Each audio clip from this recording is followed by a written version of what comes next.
now we'd like to cover the bypass HEPA. As many of you know, HEPA filtration is known as the top filtration on the market. It's 99.97 at 0.3 microns. The problem with the HEPA filter is you can't put it in line with the airflow because it'll block the airflow. So what we've designed here is a bypass HEPA. So Gary, why don't you explain how this one works? Yeah, this is a 300 CFM HEPA unit.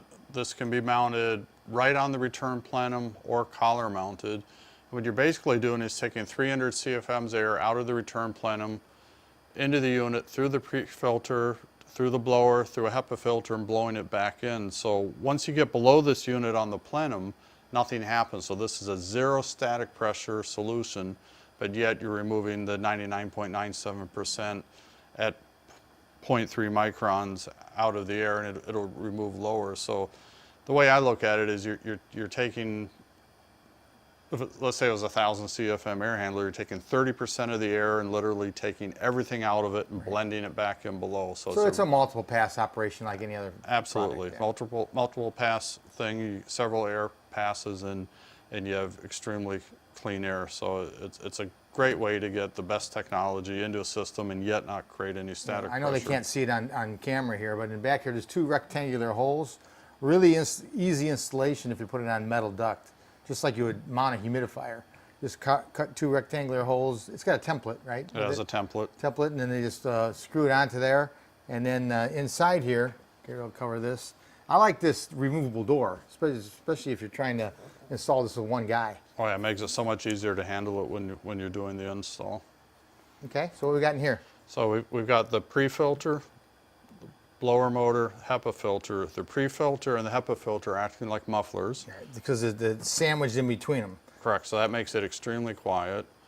Service-wise, the blower motor section, if you just remove 4 screws, you can pull that out also and put in a new module. So if you ever have service, it's 10 minutes you can basically have a brand new unit. We got a 7-year warranty on this, correct? 7-year warranty on it. Okay. Tell us a little bit about the motor. It's a reverse incline motor. It's a high static motor because it takes a lot of oomph to get the air through there. So there's actually a low and high speed on it.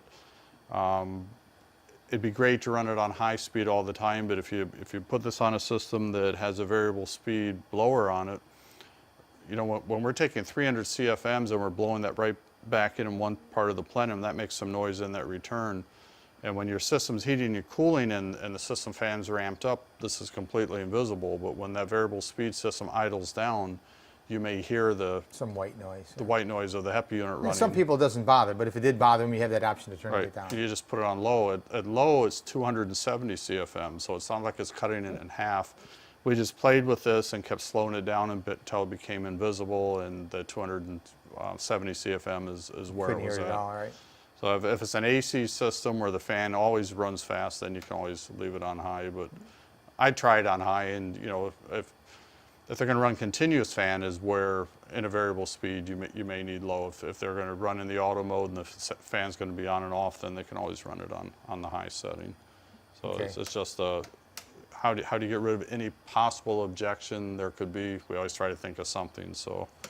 And it's insulated as well for unconditioned air and to help it be more quiet. Yep, it's insulated to make it quiet, and so you won't get any condensation if you put it in an attic install or someplace where it's hot. Okay, let's go over the pre-filter here first. This is a 2-inch, I'm sorry, is that 2-inch? 1.5 inch pleat? It's a 2-inch carbon pleat, so there's a little bit of carbon and then pleated filter for pre-filtering. So that stops all the big chunks from getting into the blower wheel and to the HEPA itself. Right, this is a 6-month replacement, so twice a year this is replaced, works perfect with the service contracts. Okay, I like this too. On the sides here, we got a nice tight seal so I don't get any blow by. Yeah, there's literally no blow by to this unit, good tight seal. Okay, so then it goes through the reverse incline motor here, and the last thing we got is the key to the operation is the true 99.97% HEPA filter. And that's the same thing, we have the nice tight fit here as well. That's going to be a 2-year replacement, so every other year the HEPA filter would be replaced. It is directional, so it's got the arrows there to show you which way to go. Now there are some applications, the one I have in my home, I didn't have any room to put, even though I got a metal plenum, I had things in the way. I got a water heater there, I got a water filter, I had the humidifier, so I had to actually remote mount mine with collars. So in that application, instead of cutting the rectangular holes, you'd use one of these 8-inch collars. Right, there's a decal on the top. When you take the decal off, there's already a punch out for the 8-inch collar, and there's holes pre-drilled that match up to the collar. So it's real easy to put a collar, one on the top, one on the bottom. The top's the intake, the bottom is the exhaust.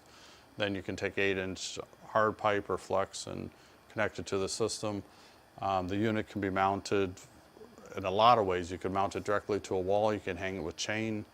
Can it be mounted horizontally? It can be mounted horizontally. The blower doesn't care which way it's mounted, so it doesn't affect the bearings. There's some angle. Do you have those little angle brackets? Yep, right down here. These brackets actually, you take the screws out and they mount on the screws here, and you can put this across and then just shoot screws through that into the wall to mount it on the top or bottom. Or you can pull the filters out and simply shoot screws right through the back of the unit into the wall. So you got a lot of That's what we had to do with mine. Yeah, there's a lot of easy ways to mount it. So we figured out, looks like 3 different ways to install it. 3 ways. The idea with this unit was we wanted this to be 30-minute or less install. So everything was thought of, that's why the duck mount's so great. It's really quick. But even with a collar mount, it's a very fast install, something you can get in, install. It looks really professional, and you don't spend a lot of time. So it's a nice way to get HEPA filtration in someone's home, because there are doctors that say that they're recommending that their patients have HEPA filtration. And some of the other filtrations we have, the polarized media, and some of the filters used on the market aren't true HEPA. Even though we can get some of the same results using polarized media, this is true HEPA filtration.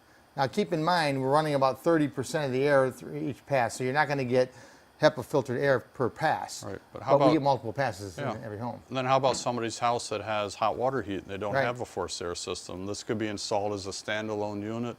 It could be put in the basement and then just run a duct return on one side of the house, a supply on the other. 300 CFM's a heck of a lot of air. You correct an air current and you can have HEPA, a central HEPA unit for a home that doesn't even have a forced air system. You'd be running that all the time, so you'd get multiple changes that way. Absolutely, would work really good. But what can we do for gases? For gases, we talked about on our UV systems, we have the oxidation system. But here, we got a little bit of carbon in here. And this is just, like everybody else is putting carbon in their filters today. So we put a little bit of carbon in there, and that you're going to get very little arrestance on VOCs. So what we added is a VOC3 module. And this is a full block of carbon. This will last about 2 years. So we got a lot of surface space to absorb gases in here. So the way this is installed, we got this little space in here. It's very easily just slides right in. Now this is an option. So if someone wants real good VOC control and gas phase contamination control, we can add this VOC module here. That'll last a lot longer than with the carbon that's in here on top. Yeah, it's like carbon matrix cell, and the efficiency is incredible. Yeah, so it's awesome. It's the only way I've seen to really remove gas loads to the point. Everybody has these products that are supposed to remove gas loads from the home.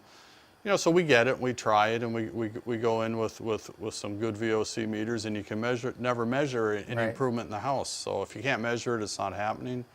This you can measure. This is happening. You can really see the VOC load in the house drop when you put that cell we used the VOC meter in our office and put one of these in. You could physically watch it come down. It reduced the VOC levels by 35% in less than 20 minutes. So when you're running it continuously and you get more gases, you'll see that come down very quickly. So the VOC3 module is a key for VOC control and gas phase contamination.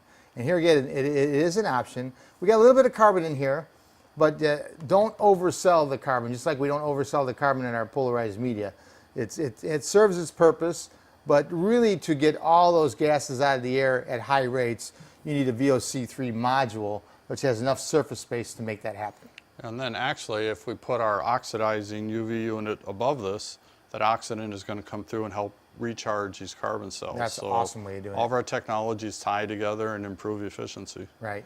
That's something that most people don't know, that the oxidation coming off that unit will take care of the gases in here and keep refreshing it.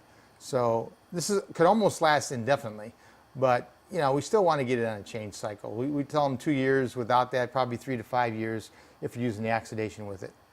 Is that about what you think? Yep, I think that's it. Okay, great.